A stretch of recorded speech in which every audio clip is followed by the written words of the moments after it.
नमस्कार, मायामावली हिंदी समाचार में आपका स्वागत है और मैं हूं शेख इस्माइल। आज आदिलाबाद जिला केंद्र में सीसीआई साधना समिति पूर्ण रूप से चालू किया जाए, इसी के तहत में 18 दिनों से चल रहे धरना प्रदर्शन में बेला मंडल के बीआरएस पार्टी के जनप्रतिनिधियों ने भाग लिया, जिसमें माजी ग्रंथालय चेयरमैन राउत मनोर, माजी सरपंच तेजराव मस्के, वरिष्ठ नेता गंभीर ठाकरे, बेला मंडल बीआरएस अध्यक्ष प्रमोद रेड्डी, युवा नेता सतीश पवार और तानबाजी ठाकरे, विठल वराड़े, विपिन खोड़े, विशाल गोड़े और सुनील गेडा मौजूद रहे।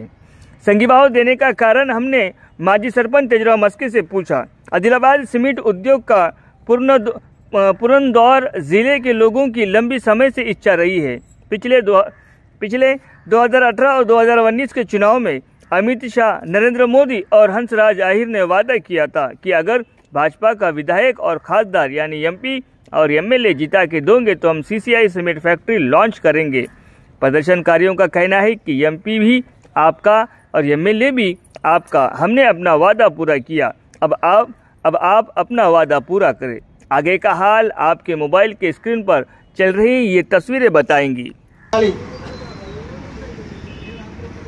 ఏదైతే 27 సంవత్సరాల నుంచి మూతపడ్డటువంటి సీసీఐ పరిశ్రమ ఒకప్పుడు ఆదిలాబాద్కు తలమానికగా ఉన్నటువంటి పరిశ్రమ, ఆదిలాబాద్ వెనుకబడ్డ ప్రాంతంకు ఒక తలమానికగా ఉన్నటువంటి సిమెంట్ పరిశ్రమని ఏదైతే మేనేజ్మెంట్ నిర్లక్ష్యం వల్ల దాన్ని మూసేయడం అనేటువంటి జరిగింది। వాస్తవంగా ఏదైతే ఈ పార్లమెంట్ సమావేశంలో కేడం నగేష్ గారు ఎంపీ గారు సీసీఐ జరిపించాలని మాట్లాడాలి। ఈ పార్లమెంట్ సమావేశంలో మన ఎంపీ గారు కేడం నగేష్ గారు సీసీఐ జరిపించాలని మాట్లాడాలి। ఈ పార్లమెంట్ సమావేశంలో మన కేడం నగేష్ గారు ఎంపీ గారు మాట్లాడాలి।